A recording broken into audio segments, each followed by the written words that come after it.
Hello, and welcome to the Rethinking Faith podcast. I'm your host, Mitch Moyer, and I am joined by our co-host tonight, Mr. James Ballard. How you doing, James? Good, good. This is going to be a fun topic tonight. Oh, my brother, absolutely. I'm so excited about this, and I'm excited to see you, man. Just want to let everybody know that this is the podcast that takes a look at the historical scriptures and the historical Yeshua or Jesus.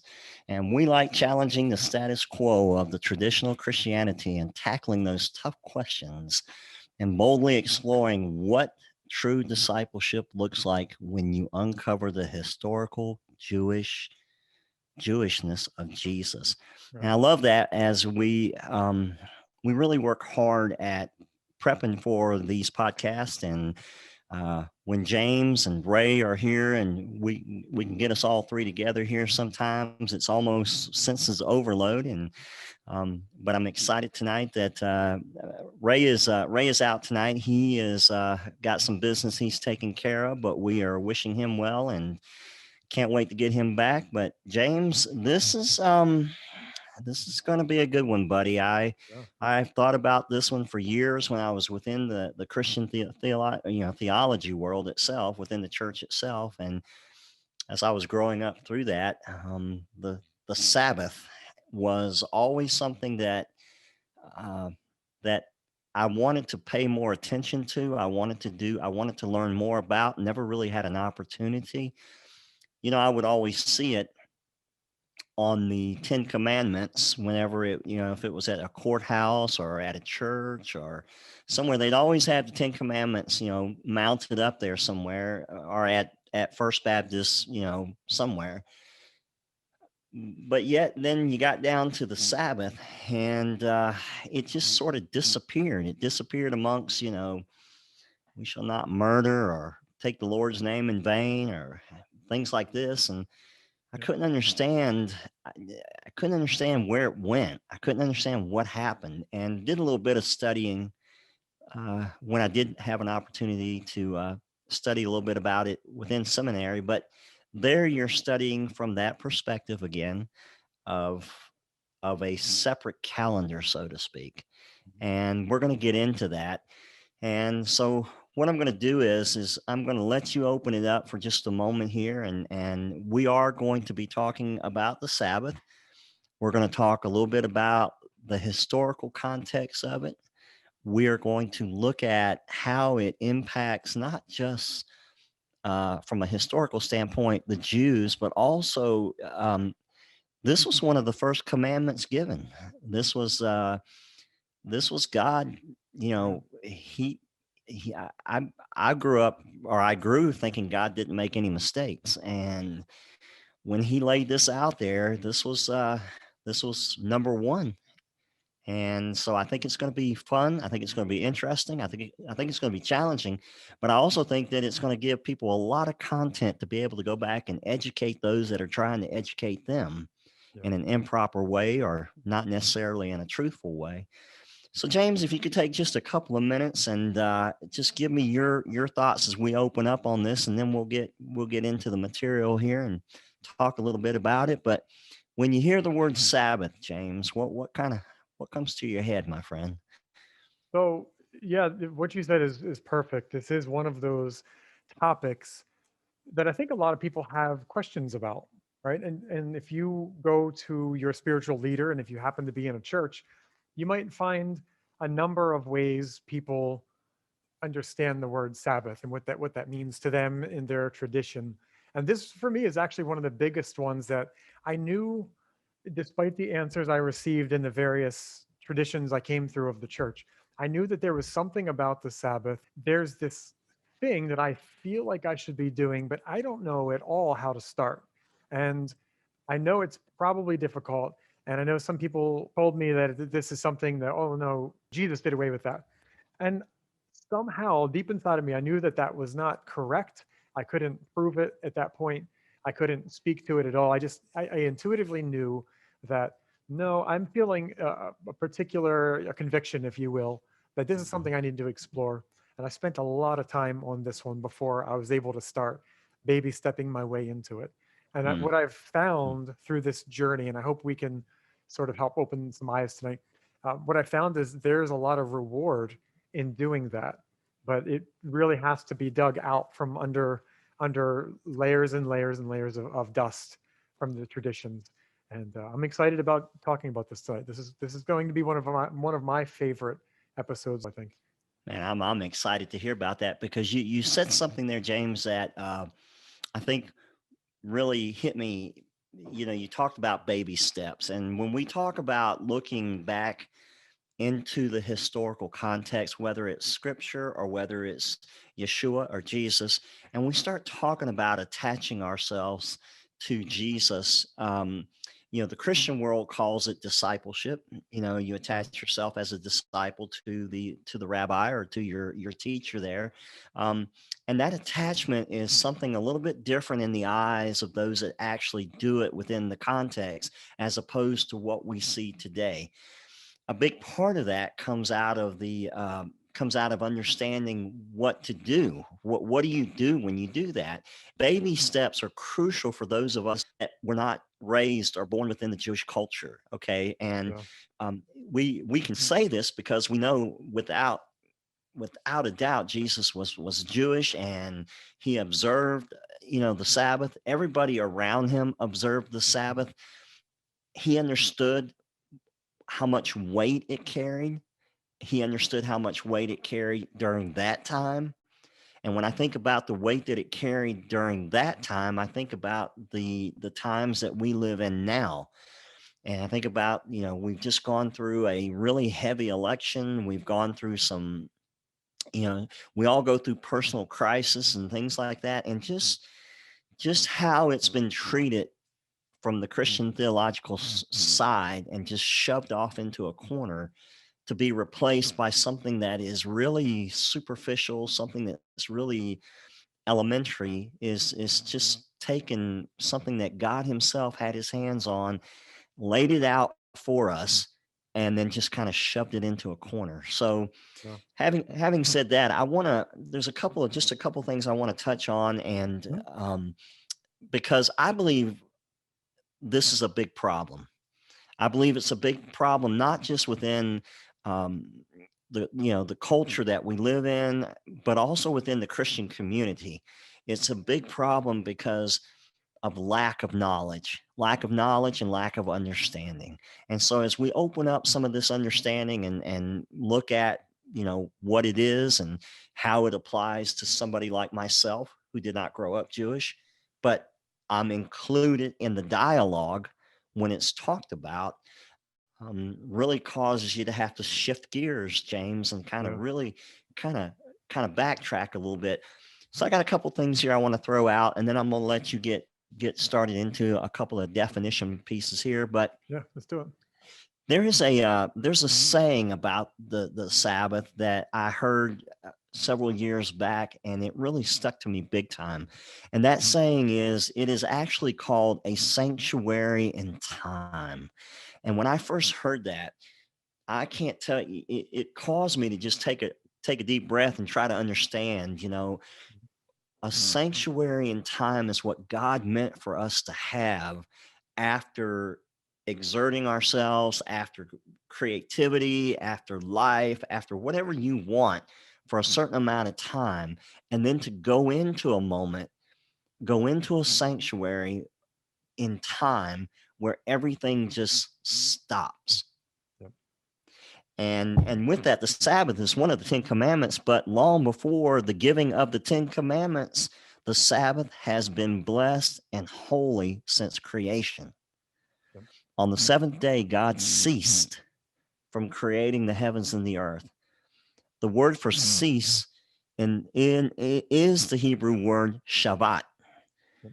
That is why the seventh day of the week is called the Shabbat, the day of ceasing. And we're going to talk about, James, we're going to actually in a moment talk about the true seventh day of the week.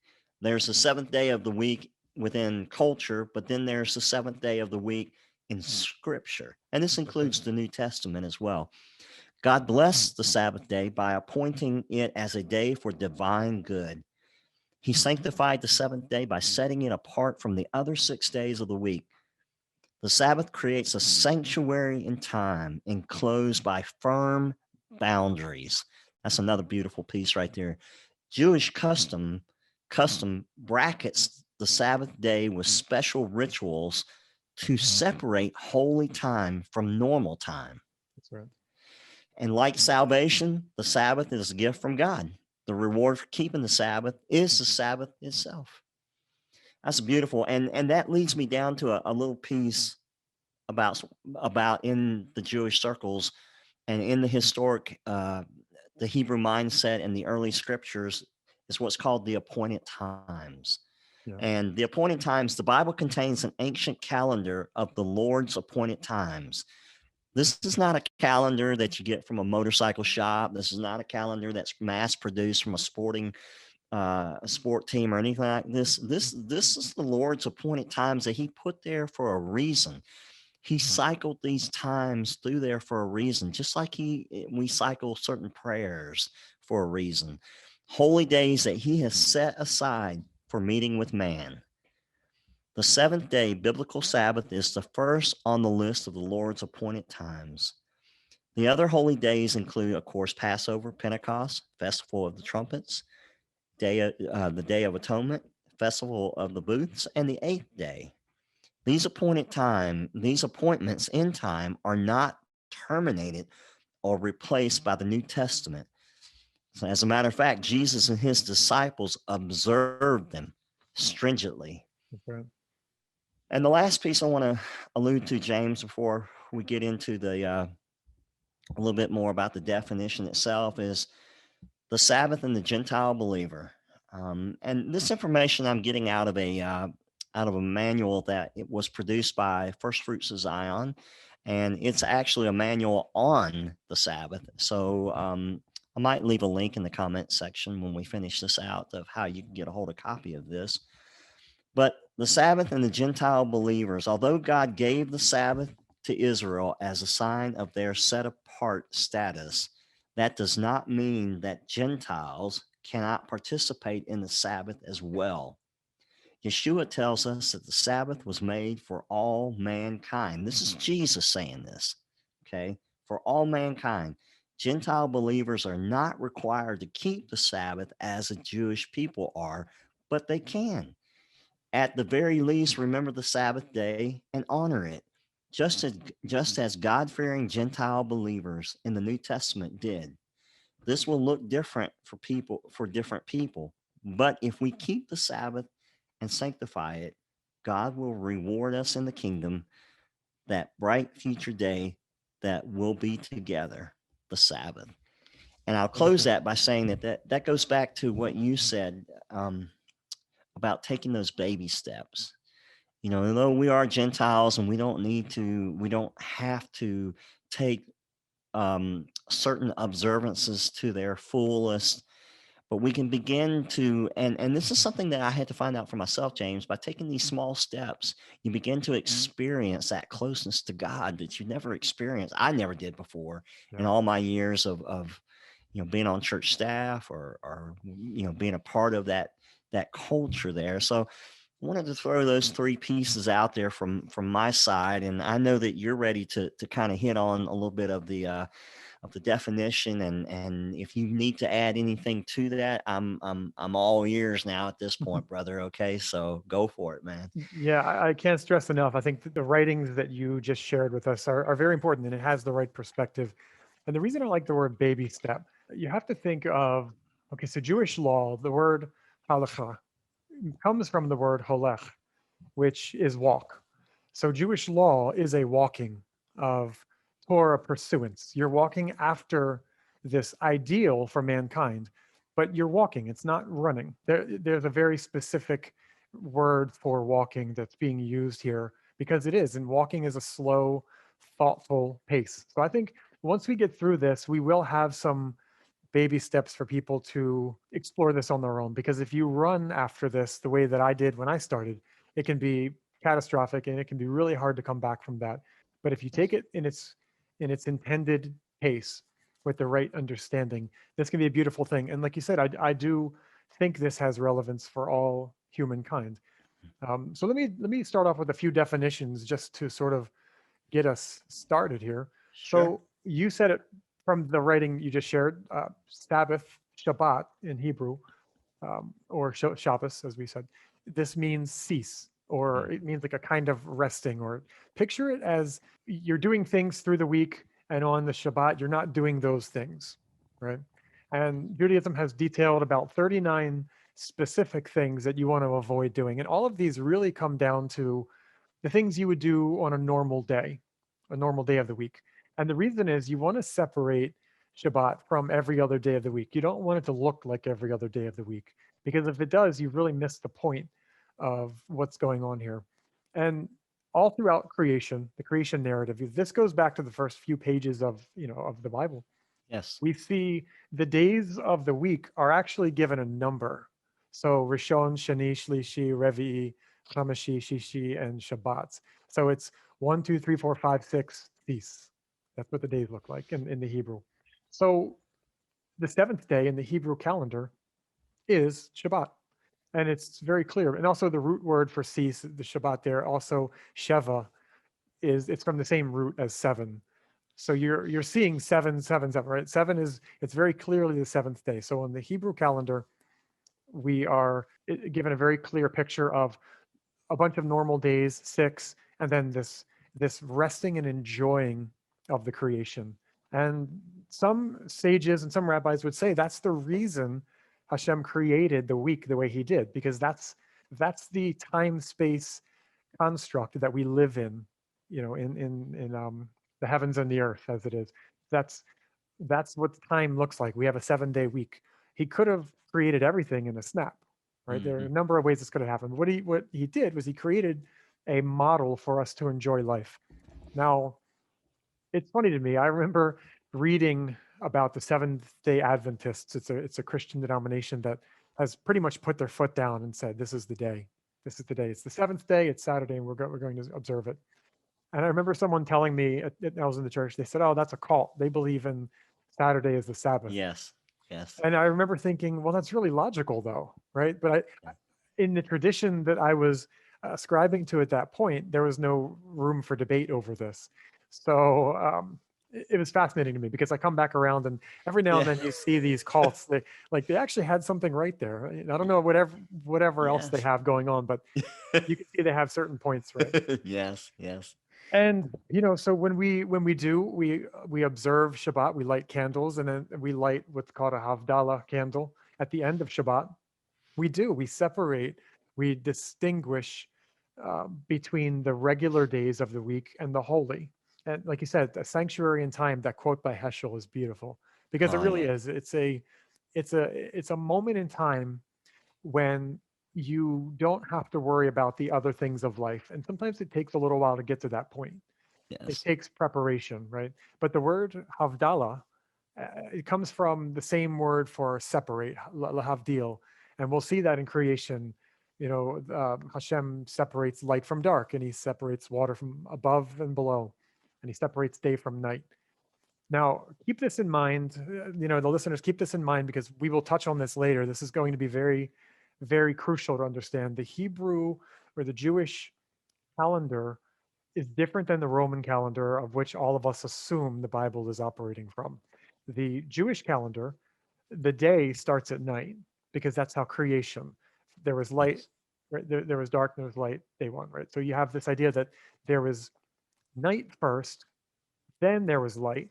So because of that literal understanding, the Jewish calendar starts the day at sundown. So even though you and I are on a Roman calendar, it's actually a new day on the Jewish calendar. The sun has gone down, Yes. and we are now into what is what's going to be called the preparation day, and we'll talk about Yes. this in a little bit.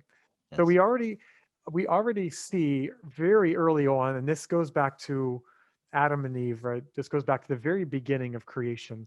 God has purposely set these boundaries around time, and He has modeled what the week should look like for us. And there's a greater purpose to this, of which we'll get to in a minute. All right.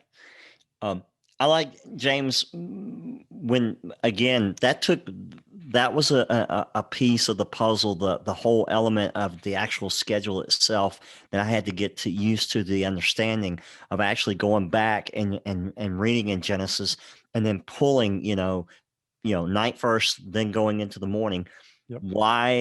Why the Sabbath begins at sundown on Friday and goes till Saturday afternoon. And then you mentioned preparation, and this is something that's different than we are accustomed to it, have been accustomed to in the Christian world. A lot of times, preparation is making sure that there's a crease in your pants, or making sure that you got the right shirt put out, or making sure that there's reservations at the restaurant for after the service. Um, or the boat is ready at the boat dock when once you get to the lake after the service. But preparation for this time is crucial, and that preparation is actually part of moving into that space.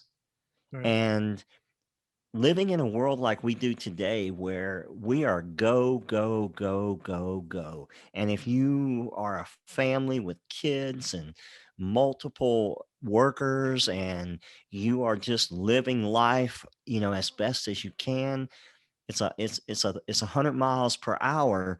You can't just slam on the brakes Mm-mm. and walk out the door, and all of us, because there's always that joke about the fighting in the car on the way to church. And then you get out at church and everybody's happy and smiling and having a good time. Then you get back into the car after the church and the fighting picks back up. Yeah. Somebody didn't write the check, or somebody whatever. And so that's I learned from some Jewish friends who observe the full Sabbath, what that preparation looks like. Yeah. And for a lot of them, that preparation begins almost after the Sabbath itself, Mhm. in small ways that build up to, that's how important it is.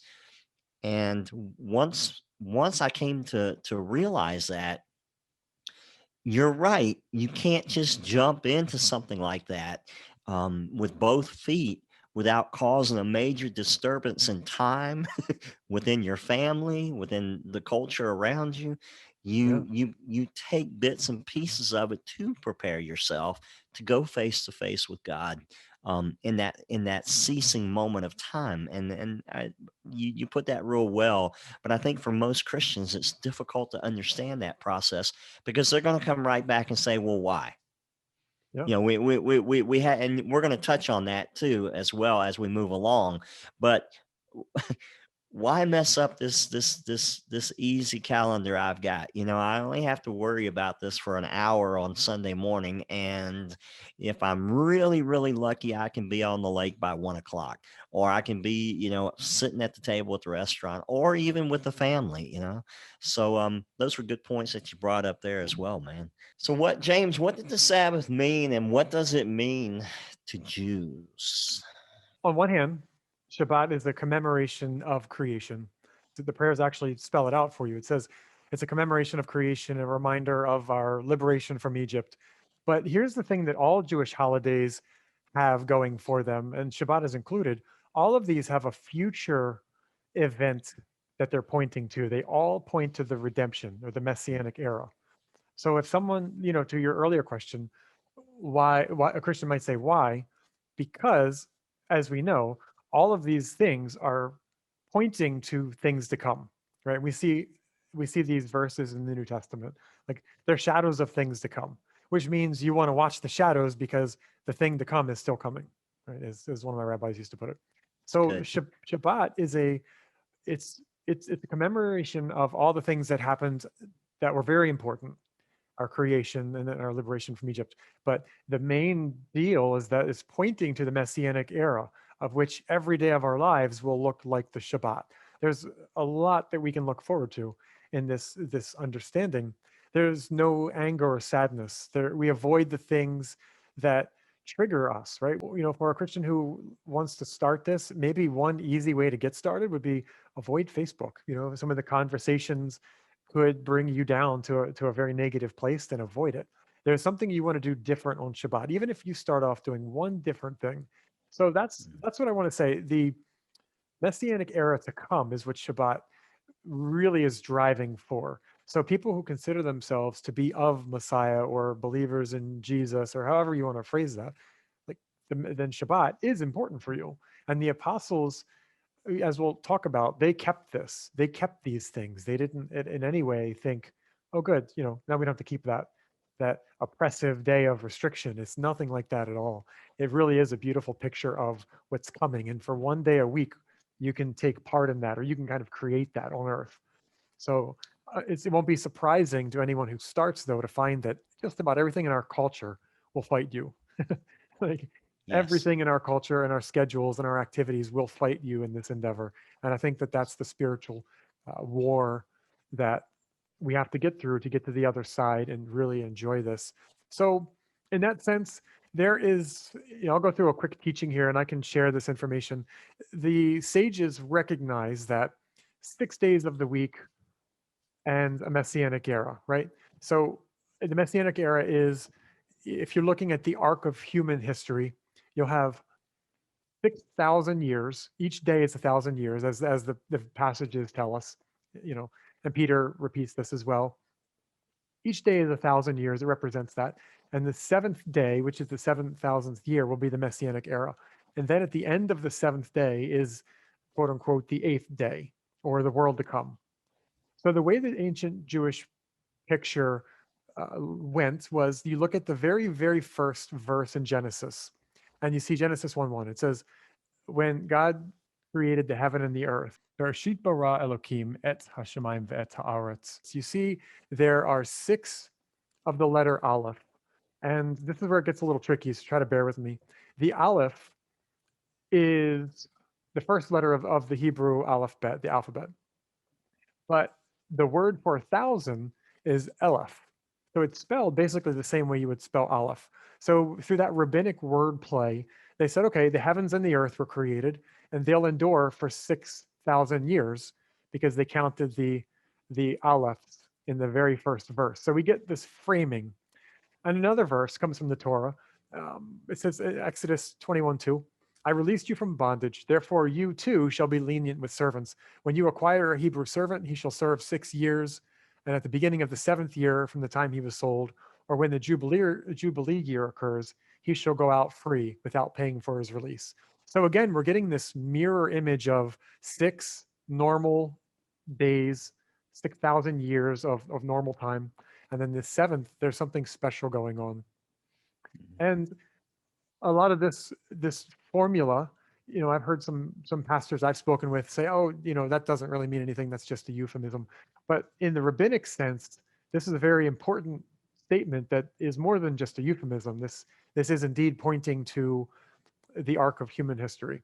And Psalm 93 or 4, depending on which translation you have, if it's coming from the Hebrew or the Greek, it says, for in your sight 1,000 years are like yesterday that has passed, like a watch of the night. And Second Peter quotes this. He says, now, dear friends, do not let this one thing escape your notice, that a single day is like 1,000 years with the Lord, Mm-hmm. and 1,000 years like a single day. So we're seeing this rabbinic formula, if you will, describing to us why time matters, why the 6 days of time are mirroring this work week, and the seventh is that messianic era coming. Now, the letter of Barnabas, 15:4, he spells it out. Again, this is like an amplified expression. He gives a little bit more information. So he says, give heed, children. What this means, he ended in 6 days. It means this, that in 6,000 years, the Lord shall bring all things to an end. For the day with him signify 1,000 years. And this he himself bear witness, saying, behold, the day of the Lord shall be as 1,000 years. Therefore, children, in 6 days, that is, in 6,000 years, everything shall come to an end. And he rested on the seventh day. This means when his son shall come and shall abolish the time of the lawless one, and shall judge the ungodly, and shall change the sun and the moon and the stars, then he shall truly rest on the seventh day. So this, you can find this in the Talmud as well. This is a very well attested thought. So these are the things we have to look forward to. And I think the Shabbat is a good reminder of this. It's a weekly reminder of things to come.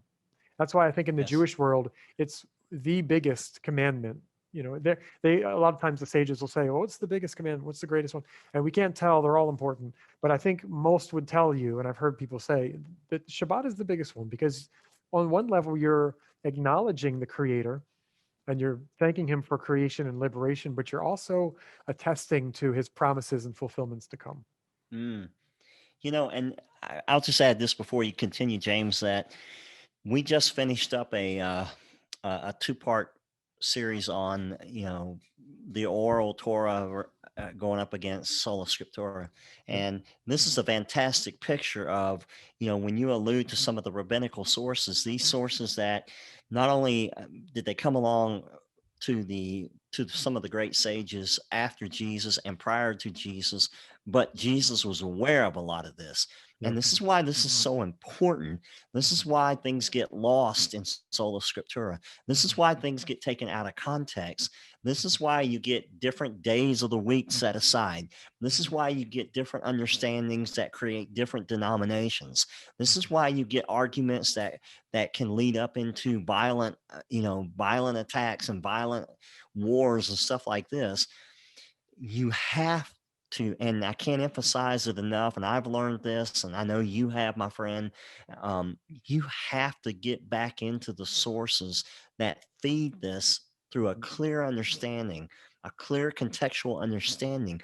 Otherwise, you got people sitting out there and going just any particular direction they want to go with it, because they're going to say, well, why does this even matter when my pastor says that Jesus eliminated the Sabbath by doing this on the Sabbath? And so, and that person saying that doesn't have the wherewithal to argue, or to even get, not argue, but to get into a conversation about it, because they're unaware of the truth.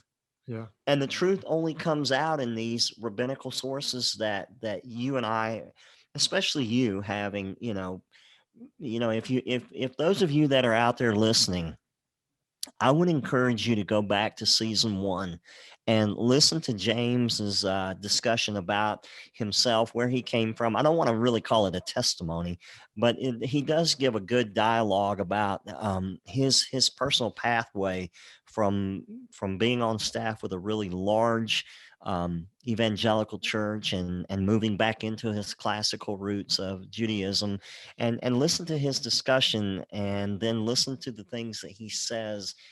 And this is where he gets a lot of his knowledge from. And for that, I'm very grateful. But that, again, it puts that building block under that series that we just finished about, the importance of having those sources out there. So I'll give it back over to you, brother. So yeah, it is one of those things where I think there's a cost to truth. And a friend of mine Yes, was sir. talking to me about this. There is a cost to truth. Oftentimes, a tradition seems coherent from the inside. And if you start to ask too many questions inside of that bubble, you can find yourself on the outside of the bubble, right? You can find Yes. yourself out. And then if you do, in the case of some of these topics we're talking about, we're creating a space for people to hear a well-reasoned, well-organized understanding, but there's a cost to this because then you're left with, what do I do about this? Yes. And Yes. oftentimes you'll have a very hard time, and this Shabbat is a big one. You'll have a very hard time because your friends who have not heard this, they may ask you to come out on a Saturday or Friday night, and now you have to make a decision, right? And you'll find yourself in these, you will be tested in these things, but there's a cost to truth. And I think anyone who's listening, hopefully we're giving you a little bit of the other side of the story and you can make a good decision. But through the week, email us, please reach out. We have more sources if you're interested or if you're having trouble. Absolutely. Absolutely. Yes. Thank you, man. Well, James, that I mentioned it just briefly there in my little bit of a dialogue, but didn't Jesus end the Sabbath? I mean, that's what I was told when I first began to attend church. That's what I was told within the church Mhm. education system, whether it was Sunday school or seminary, or, whatever the case may be. Didn't he end the Sabbath? Right. I've heard this as well. So the short answer is no. Absolutely not. And we'll dive into this. We'll start to prove everything that we've said up until now has been sort of background. Now let's start to jump in and kind of put our money on this. Um, there's a rabbi from the 1400s. His name is Rabbi Joseph Albo, and you'll see this. A lot of Orthodox rabbis throughout history, even though they're not what you would call allies to the Christian movement, they at least recognize from the scripture, reading it in its plain sense, what's going on. And he says, he's talking about the laws that no man can abolish it. Speaking about the Shabbat, he said, since it's one of the 10 commandments, Jesus and all of his disciples observed the Sabbath. And it was only about 500 years after Jesus that the Pope changed it and substituted Sunday for the Sabbath. So that's from an Orthodox rabbi. And we'll see many, many more like this. You'll see rabbis. I know Ray has mentioned Rabbi Jacob Emden. He says he brought a double blessing to the Torah, talking about Jesus, because he kept these things. And it is very clear when you understand the cultural background. And the reason this is a big problem to understand, if this is indeed one of the biggest mitzvot, commandments given to Jewish people, the Messiah has to uphold the Torah. That's what the Messiah is here to do. He's to be a living Torah, the word in the flesh, so to speak, right? Like, and that's a euphemism, but what's going on is he has to be the one who keeps those commandments perfectly and beautifully. And the Gospels say that they couldn't find anything on him. He didn't violate anything. If they found anything on him that he had violated, it would have been a very easy closed case, right? It would be very simple, but they didn't. And the Gospels attest to this. And in the case of, let's say he did abolish the Sabbath, then by the tradition set down in the Torah, by the warning of God, this would have absolutely disqualified him from the role of Messiah. Let me just add to this. Up to that point, to where we get to this point right here, Mhm. Jesus had never done anything or said anything to deny or take away from the title which he would hold. So he goes through, he goes through this term of life, and he goes through all of these, observances, and he participates in the festivals, and he says all these things. He has never up to this point, I'm not saying he has here, but he's never up to this point done or said anything that would make you think that he's trying to start this separate religion, or he's Yeah. trying to go a separate way. So I want to make that very clear, because a lot of Christians think that Jesus was consistently um, trying to do away with Judaism, and trying to do away with the Torah, do away with the old, the old, bring in the new. And this is just not true. It's not Yeah. true with anything up to this point here. So from there, James, I want to bring up this next question is, so what is going on here? I mean, we see what Jesus is doing. We see what he's teaching. When you go back and you begin to read him within context, you see that he's lining up with everything that he's supposed to line up with to be the Messiah. Well, so what's going on at this point here? Why were certain Pharisees upset about Yeshua healing people on the Sabbath? This is the piece that really gets people cranked up. It Mhm. gets pastors. This is the key that pastors will turn and begin that move away. Okay, so what do we got going on here, buddy? Right. This question is the center of it, because this is the point where people would say Judaism, and I've heard this said before, Judaism doesn't think you should save on the Sabbath, but Jesus did away with the Sabbath, right? But what's going on is this time, and we're going to have to do a show on the Pharisees, but at this time, they didn't have the luxury of the Mishnah, which is the codified Jewish law. So in the first century, these halakhic decisions, these applicational understandings of how to keep the Jewish law, how to keep the Torah, the commandments of God, they had to be argued out verbally. Now, what I mean by that is people had different opinions, and they generally fell into two Pharisaic schools. And these schools didn't agree on everything. In fact, they had hundreds of disagreements. One of the disagreements you can find in the Talmud is, to what extent can we save somebody on the Sabbath, right? Because if we're not supposed to work and a physician has to work on Sabbath, to what level? What can he administer medication? Can he bandage a wound? Right? So we see this argument exists in the Jewish dialogue. So what's happening, Yeshua is just throwing his opinion into an already existent argument at the time, but he's Right. doing it in a way that, and a lot of his miracles, right? A lot of his miracles are not done to show off. He gets put Right. in a position where he has to do it. They put him into a place where he has to do it, and he says your sins are forgiven, and then he heals somebody, and they have a real problem with that because they apparently are on the side of you can't heal on Shabbat.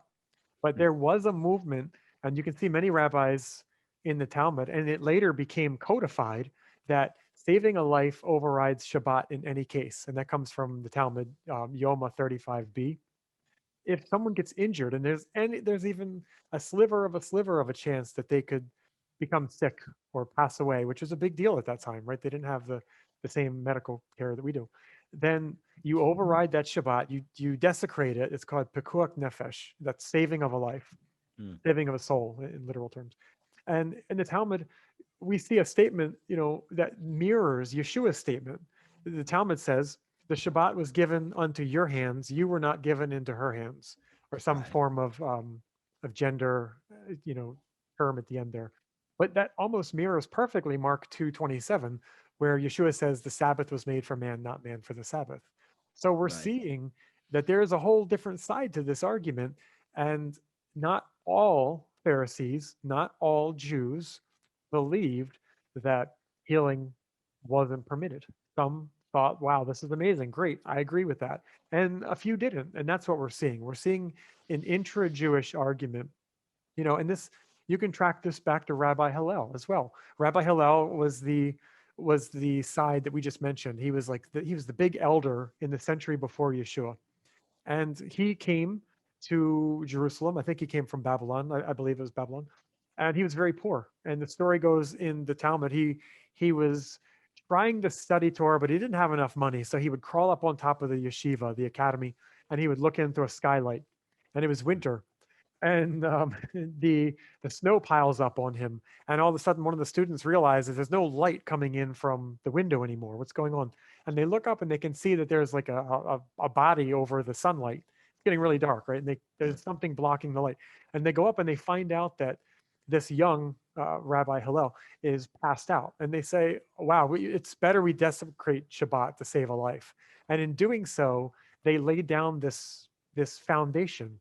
But because by the time Yeshua hits the scene as a rabbi, Hillel had passed away, and Shammai may have still been alive at that time. And you had this growing, stringent, growing, very strict sect of Judaism that put these arguments back into play, right? So Yeah.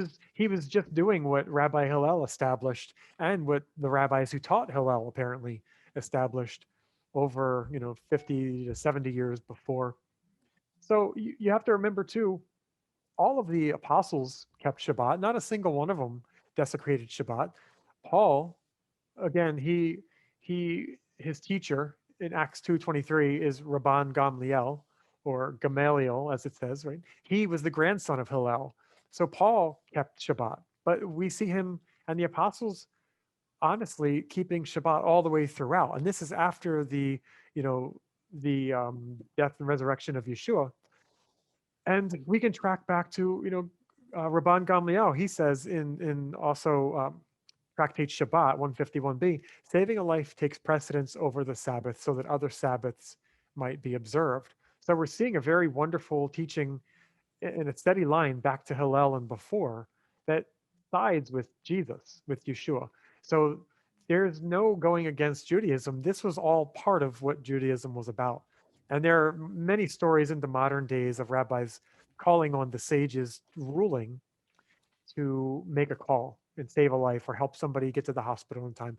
But it's usually pitched, like you said, there's a supersessionistic understanding that Jesus came and the Jews did this and he did the right thing. But it was 100% within Judaism to heal on a Shabbat.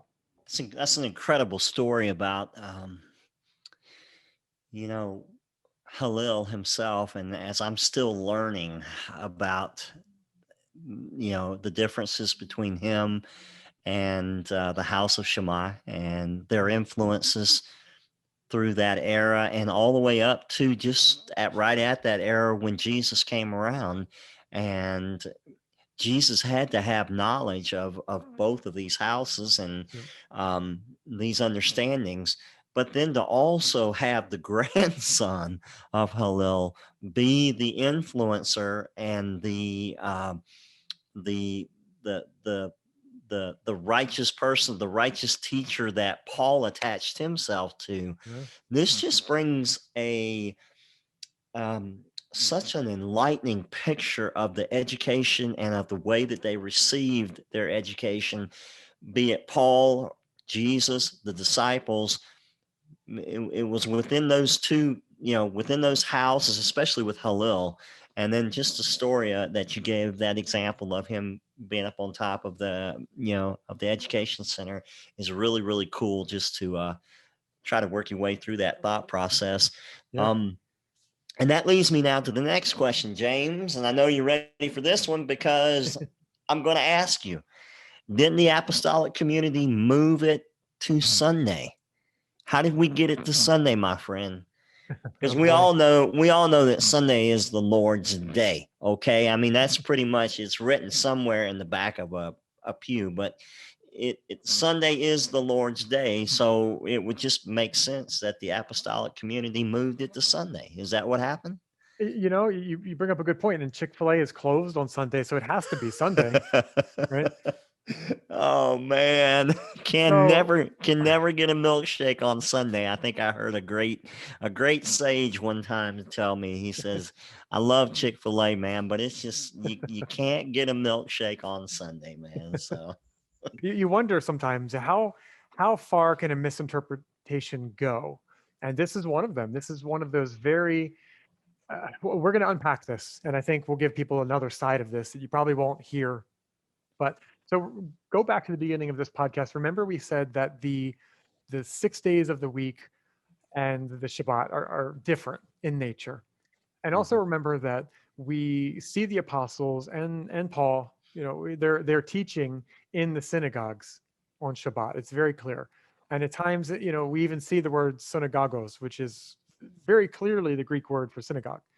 We see that that's the context of the first century. So when people say, I've heard pastors say, I want us to be an Acts 2 church.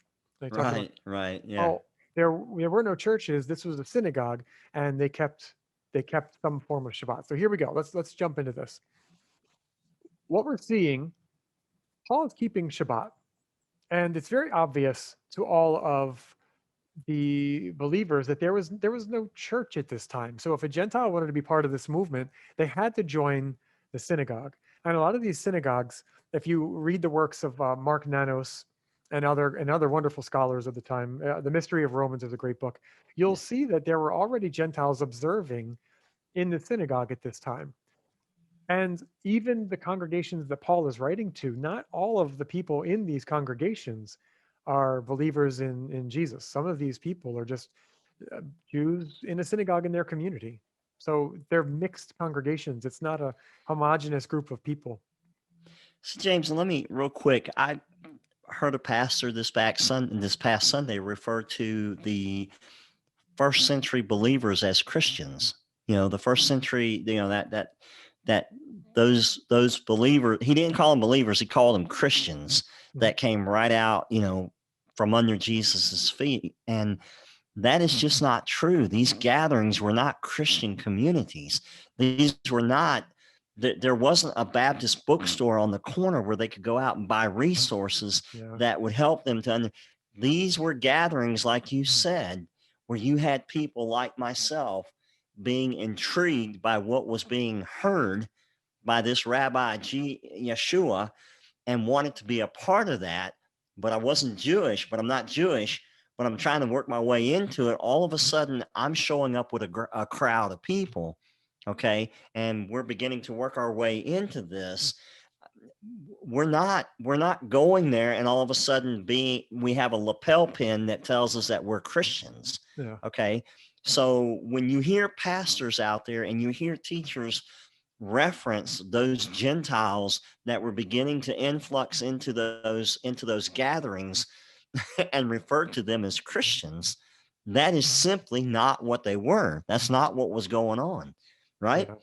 Yeah, and the word Christians, in the Greek, it's really just a way of saying messianics. It's like it's a Yes. way of saying messianics. And it was well understood that these were people in a Jewish community. Mhm. These were people in a Jewish community. And, the word church and Christian, all of these things are later, these are words that have taken on an entirely different definition. So words matter. So as much as I can, whenever I'm teaching, I try to back out of the popular words people are used to. So instead of baptism, I'll say immersion, because we want to unpack this in its context and not bring in all that other baggage that centuries have added. There you go. Look at the writings of Irenaeus in the second century and Tertullian. We're in the 100s now. We're in the 130s, 160s, 180s.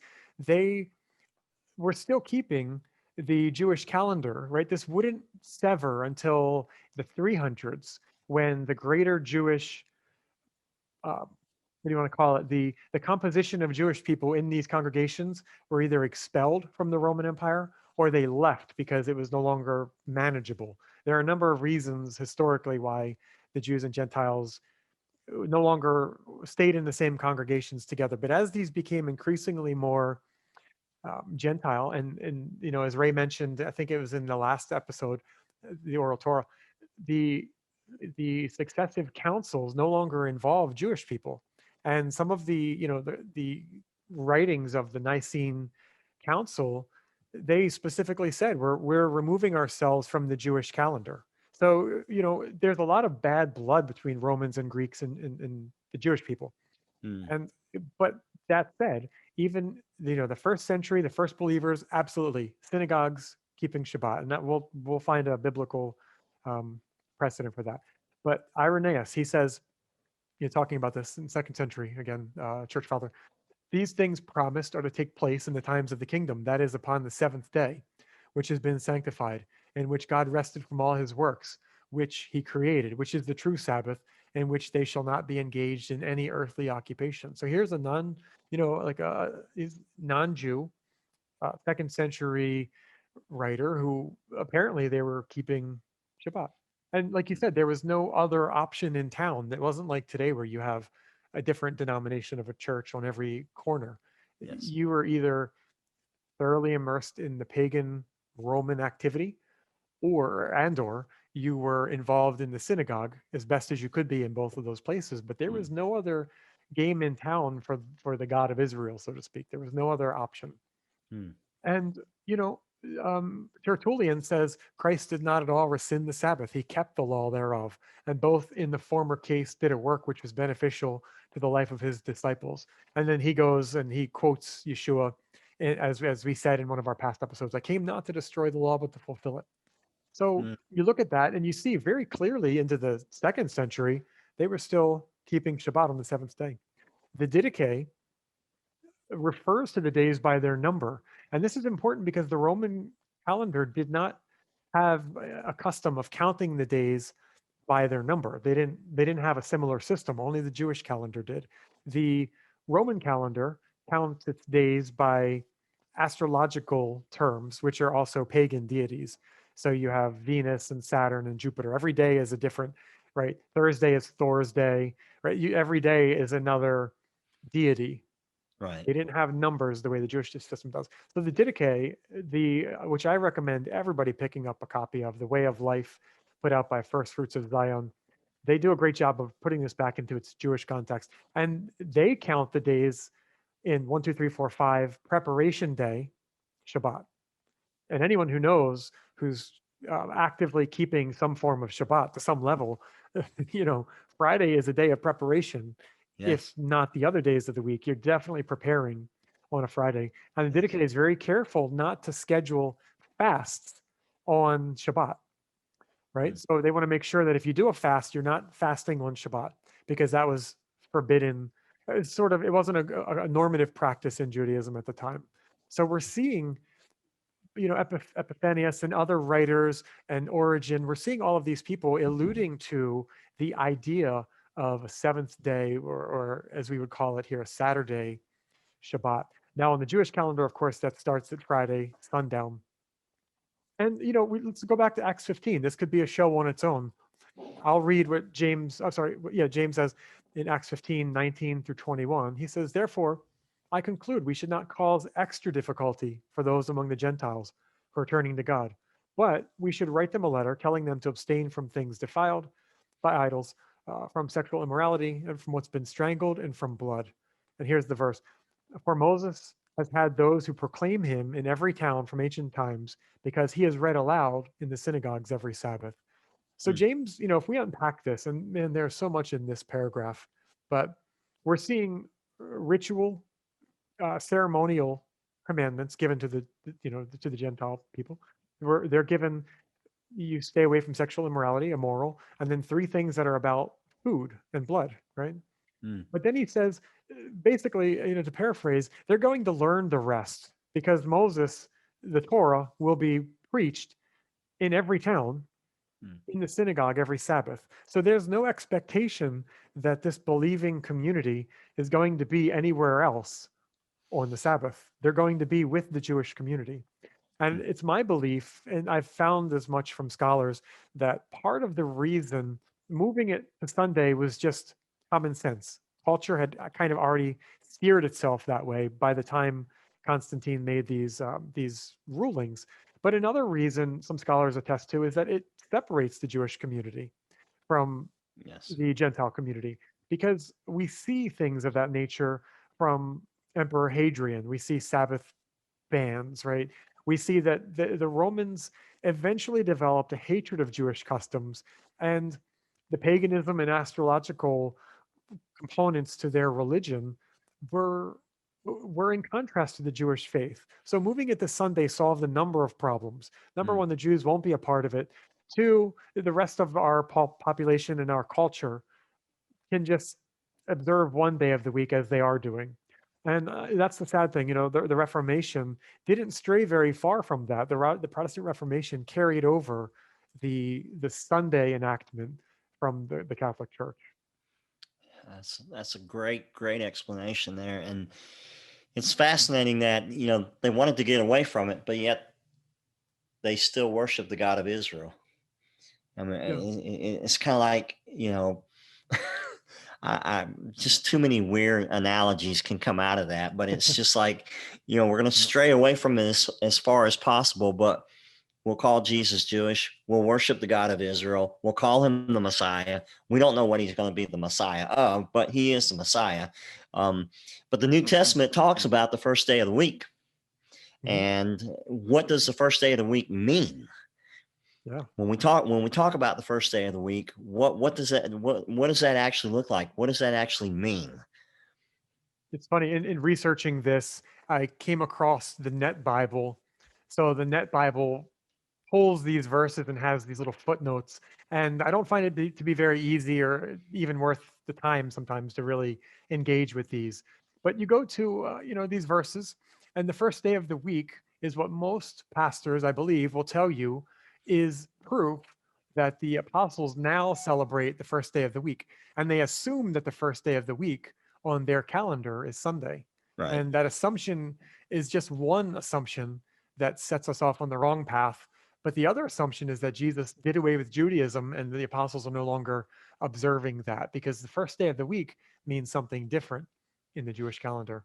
Hmm. So, again, remember we said in the beginning, the Jewish day starts at sundown. So at Hmm. the end of Shabbat, we do what's called Havdalah, as we mentioned, and we separate the holy time and we move into the first day of the week, which is Saturday night, and not Sunday morning, because the first day of the week in this context starts at the close of Shabbat, a little bit after sundown on Saturday night. And there's evidence of this in the New Testament. But what we're seeing is a very ancient tradition called Melava Malcha. And this tradition, you can look this up, and maybe we'll put a link on this on our Facebook page. It's also called the Meal of David the Messiah. It's also called, in its literal terms, it's Melech HaMelech, it's escorting the queen. And at the close of Shabbat, in very religious, maybe even ultra Orthodox communities, they've been doing this for a long time. They celebrate the close of Shabbat with a dinner, and they break bread. And breaking bread is a rabbinic euphemism for a meal. It's just a euphemism for a meal, Sure. because bread's usually a part of Yeah. meals, right? Yeah. And so what we're seeing is it's a celebration of that eighth day that I'm talking about. And it's Yes. a celebration of the Messianic kingdom. So it's sort of an extension of Shabbat. And Yes. very, very, religious Orthodox communities will often, Hasidic communities are probably more likely to do this. They will they'll break Shabbat with Havdalah, and then they enter what's called Motzi Shabbat, Motzi Shabbos, which is moving us into this tradition, this Malava Melcha. And we actually see this, and I'll pull up the verse here. So if you go to Acts 20, verses 7 through 12, I'll read it. On the first day of the week, when we were gathered together to break bread, Paul talked with them, intending to depart on the next day, and he prolonged his speech until midnight. There were many lamps in the upper room where we were gathered. So, Luke is telling us on the first day of the week. So, in a Jewish context, this is Saturday night, which means they Hmm. must have just broken Shabbat, and now Yes. they're extending it. The first day of the week, right? And we were gathered together to break bread. Okay, that's normal. That's what you would do on Motzei Shabbat. You would Right. have a meal together, and Paul talked with them. Now it says Paul intends to depart the next day, so he prolongs his speech until midnight. So we're talking from a little bit after sundown until midnight. Right. So they're actually keeping this tradition, and Eutychus falls out of the window and he's healed, right? He's revived, and I think it's kind of a midrash on that resurrection of the dead, right? It's kind of a midrash. We're seeing Yes. the activities that are celebrated during this type of meal. We're seeing those actually happen, and Hmm. it's right after Shabbat that this is happening. So I went into the Net Bible and I looked at this verse, and they have a footnote, and it says on the first day. This is the first mention of a Sunday gathering. See also 1 Corinthians 16:2. So according to the Net Bible, this is proof of a Sunday gathering. But as we just unpacked, we're talking about the evening. We're talking about Saturday evening. Right. We're talking about Right. a very little known celebration. And when I was in Jerusalem, I happened to be thankfully in Jerusalem at the end of Shabbat, and there's such an energy as people come out, and they go into the day starts, the new day starts at night, and people go out, and there's a lot of energy, and it's exciting. So they tell us to go look at 1 Corinthians 16:2. And if we read this, there's an obvious problem here, and I'm going to see if you can spot this. So it says, on the first day of the week, again, remember this is Saturday evening, Right. each of you should set aside some income and save it to the extent that God has blessed you, so that a collection will not have to be made when I come. So what's the problem here? They're talking about on the first day of the week. If Shabbat has been moved to Sunday, Yes. what are they doing in this sentence? What's the problem? What do you say? Well, it's either counterfeit money. No, it's- they're taking that collection. They're setting that collection up from, let's say, sundown on Saturday evening is at 6:30. Okay, Yeah. and he takes it till midnight. Well, that collection is happening between 6:30 p.m. and midnight, where then you started this new day. Okay, Yeah. um, does it count? I mean, does it? Is it? Are we handling money on the right day? Are we? Yeah. I don't even like to talk about money. That's right. I, I've got some bad wounds that come out of that, but is that where we're headed? I mean, is there a is something has something gone beyond what it should have gone in order for Absolutely. this to happen? So you're on point, and some listeners may not be familiar with this, but in Judaism we don't handle money on Shabbat. That's forbidden. That's actually one of the very plain commandments given on Shabbat. So it's a restriction. You don't give money. You don't handle money on Shabbat. That's what Mm, every other day of the week is for. mm. Or the first day of the week, which is Saturday night, you could leave money in your synagogue if that's what, if that's where you are. You could do that on the first day of the week. So let me unpack this because there's a lot going on in this little sentence here. I was going to say, James, if you're doing it Sunday electronically, Sunday morning, that doesn't count unless it hits the church Sunday night after sundown. Is that correct? Is that, Right? That's like this would be one of those good Hillel Shammai debates in yeah. 2021.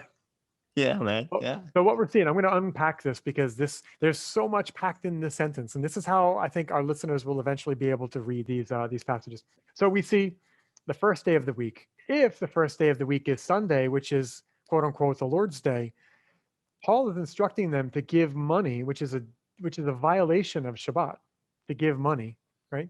Yes. But if he's Jewish, and he is, he's a rabbi, he says as much. If he's a Pharisee, which he is, means he's very pious, then the first day of the week is Saturday night, which means each of you should set aside some income after Shabbat, which means that they must all be together to do that at the end of Shabbat, hence the first day of the week.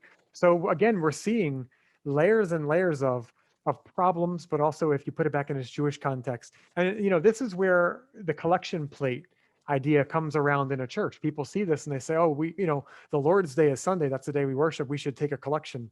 Inadvertently, they're violating one of the commandments of Shabbat by handling money. Mm. But on the other hand, it's not the actual Shabbat, so it doesn't count. I guess that's what you're saying. Right. So Right. we have a problem. But and that gets into tithing. Tithing is a whole thing that has to have a temple.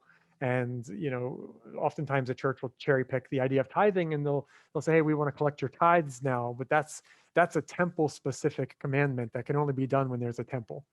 You can give charity, and by all means, Judaism does that. It's tzedakah. Tzedakah, we call that charity giving, but that can happen anytime through the week, never on Shabbat. So what we're seeing here in First Corinthians, the Net Bible is using one misinterpretation to justify another misinterpretation, but the reality is these assumptions are really making it difficult to understand. In short, after all of that, I will say the first day of the week is the end of Shabbat, which is Saturday night.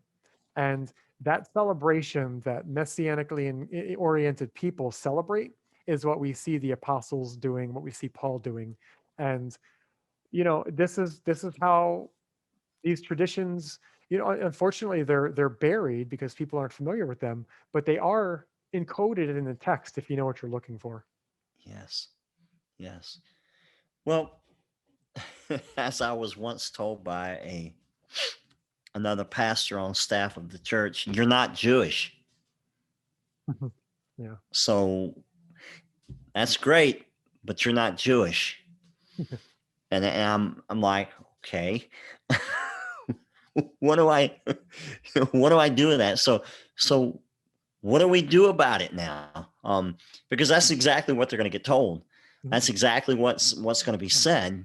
And so the deeper you get into the complexities of unfolding these intricate understandings, eventually somebody's going to get frustrated and go, well, you're not Jewish. I Yeah. mean, that's going to be the umbrella. So um, so what do we do about it now? How do we what are your opinions that we should we approach it? I know my personal feelings and my personal approach and how it's grown Mhm. and how it's come out of a certain thought process.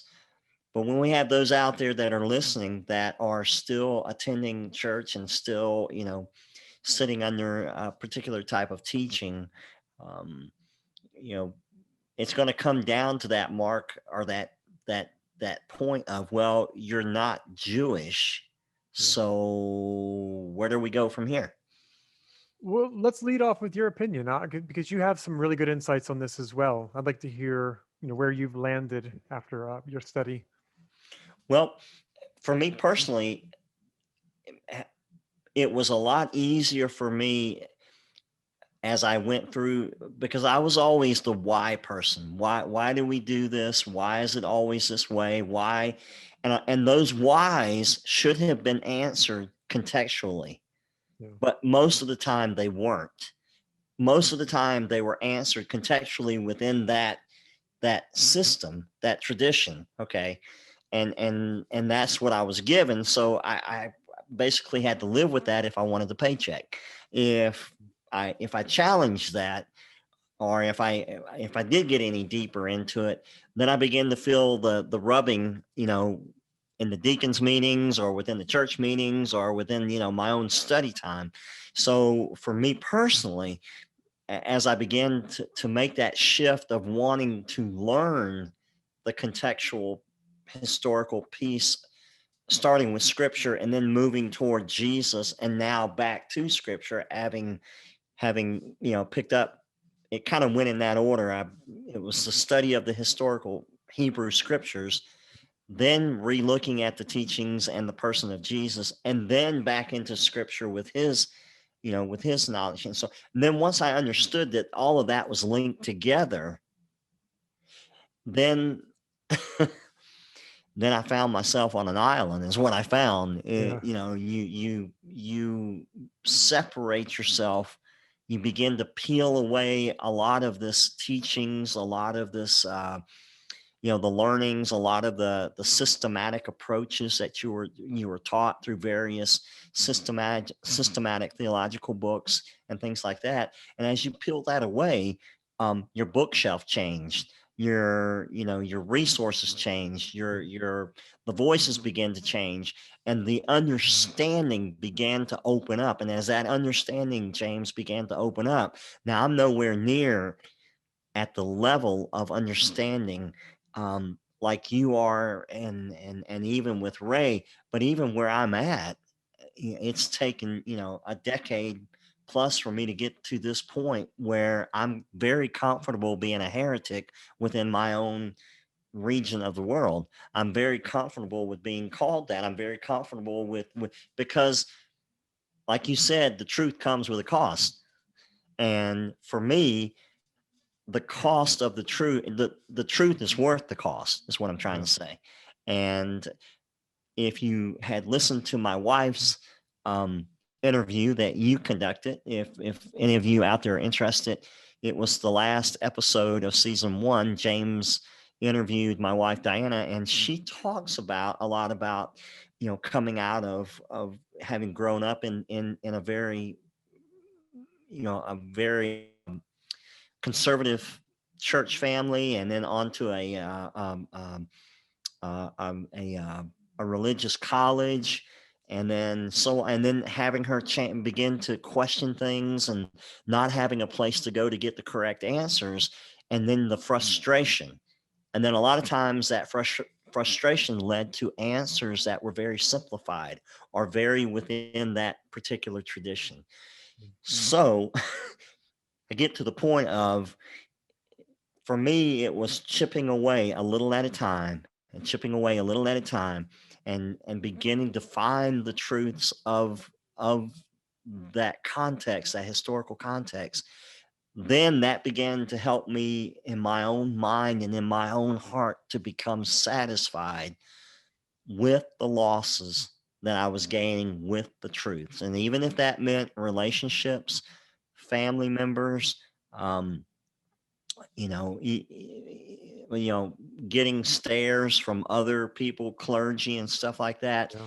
is perfectly fine, because you know there are new voices now coming Yeah. into our lives, and those voices are helping us to clear that path a little bit wider, and getting a better understanding of that. The biggest piece of that, and I'll end it on this, is I think understanding my place and understanding where I fall in God's, you know, you have God's chosen, but you also have those of the nation, and understanding what grafting into those into the chosen, what that really represents, what Yeah. that offers, what the opportunities that come with that.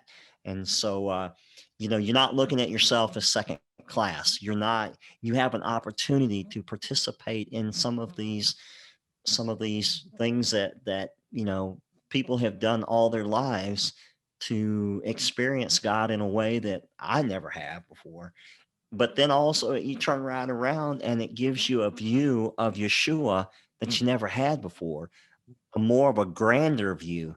And so I don't know if I brought that. I went kind of two or three different directions there, but that kind Yeah, of got it.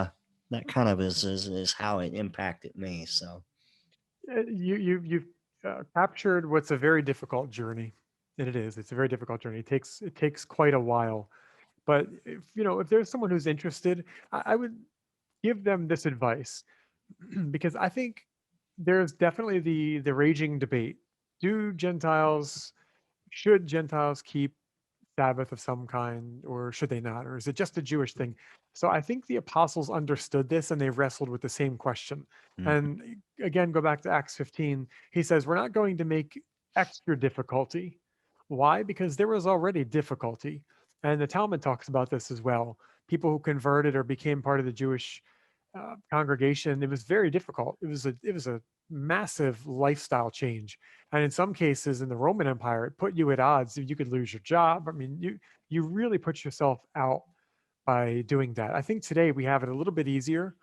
You could change pretty much anything, and you might get stares and maybe a few friends drop you on Facebook, but relatively low impact, right? yes, yes, So I would say if the debate still rages on.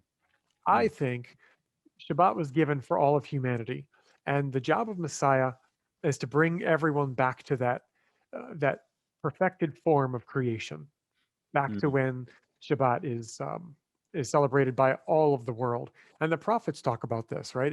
It'll be in Jerusalem. Everyone will be taking the tassa of a Jew, and they'll go to the temple, and they'll be there, and they'll celebrate Sukkot, and everyone who doesn't will be made. Like in Zechariah it talks about this, and Isaiah as well. And Isaiah talks about Shabbat and mm, people keeping Shabbat, and not just mhm, Jews.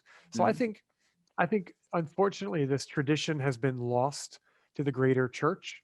There are denominations, as we know, of Christianity that do observe Saturday mm, Shabbat.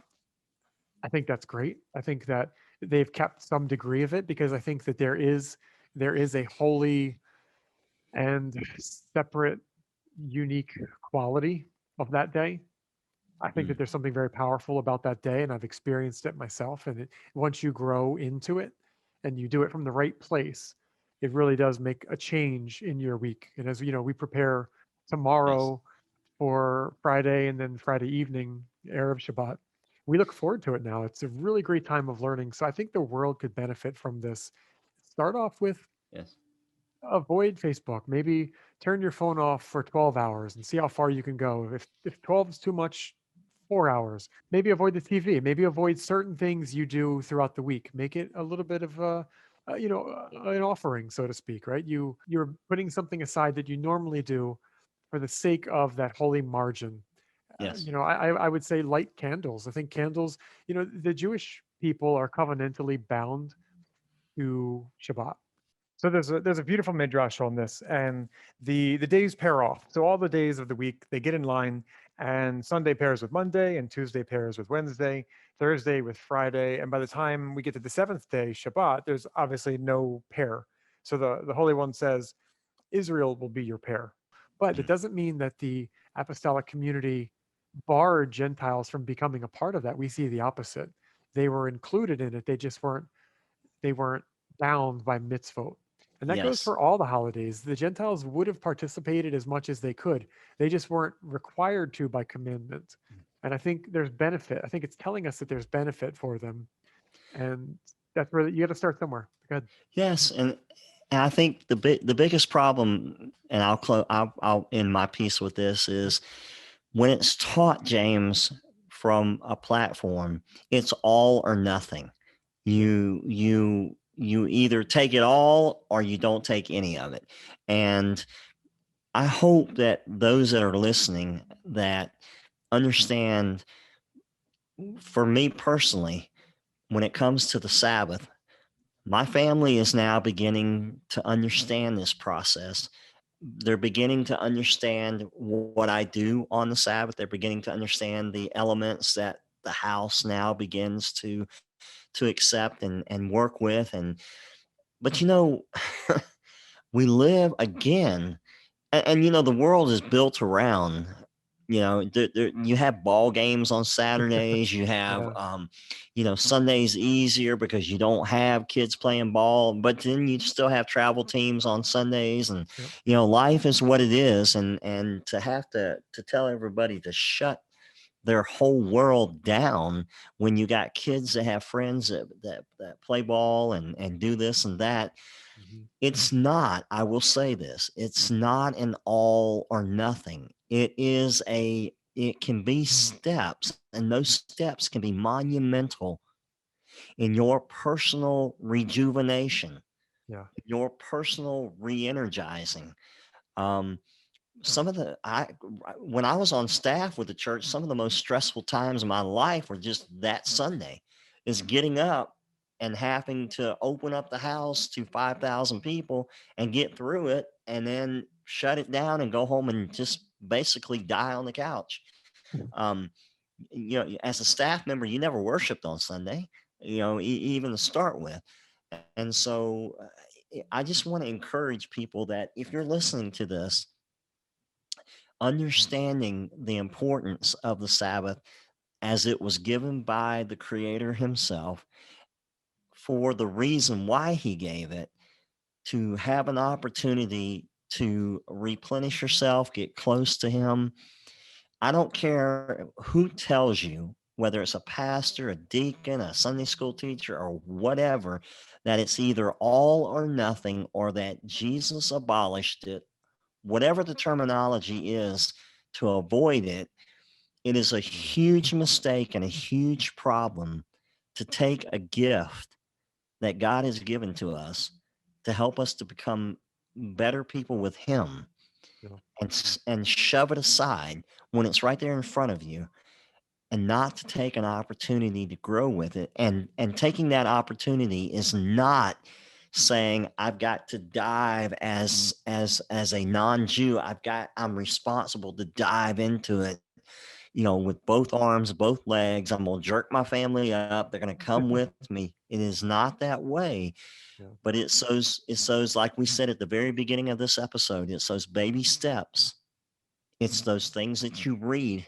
It's those things that you turn off. It's those things that you begin to put into your life to help prepare yourself for that new day, that new coming of the new week. And so, very, very crucial, my friend. I'm going to let you give a couple thoughts here before we close this out. And you've done a fantastic job, but I'm going to let you just take a second here to give a final thought.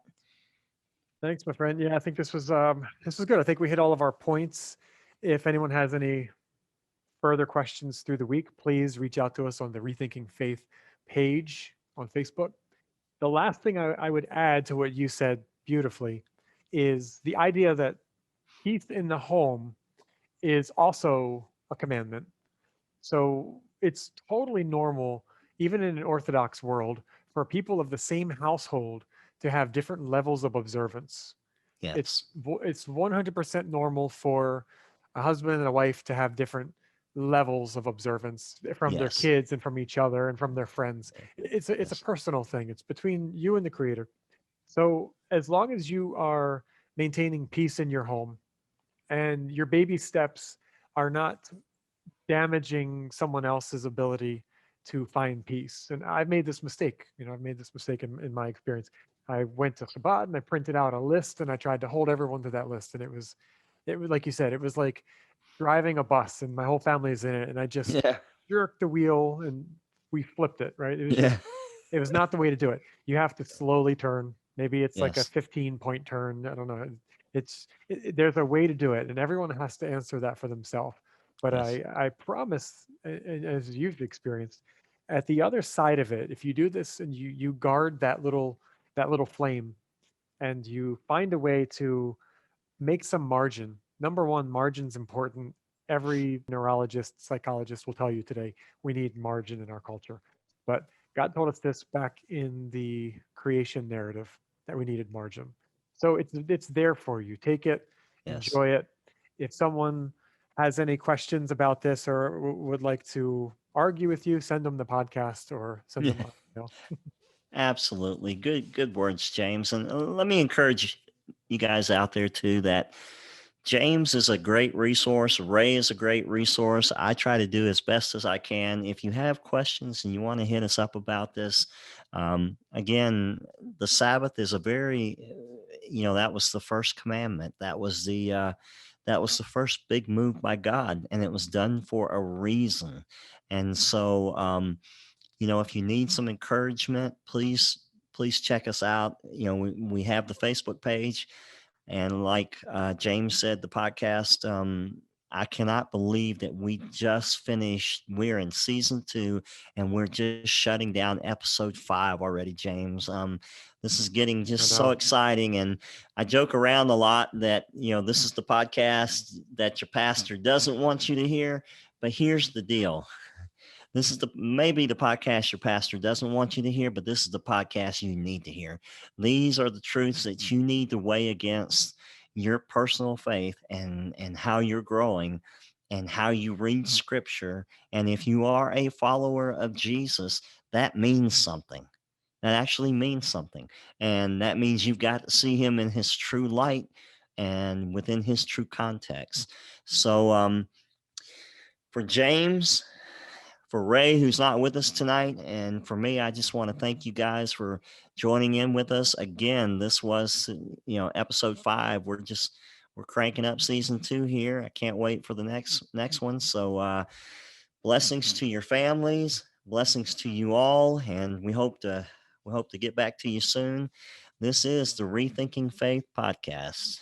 We'll see you soon.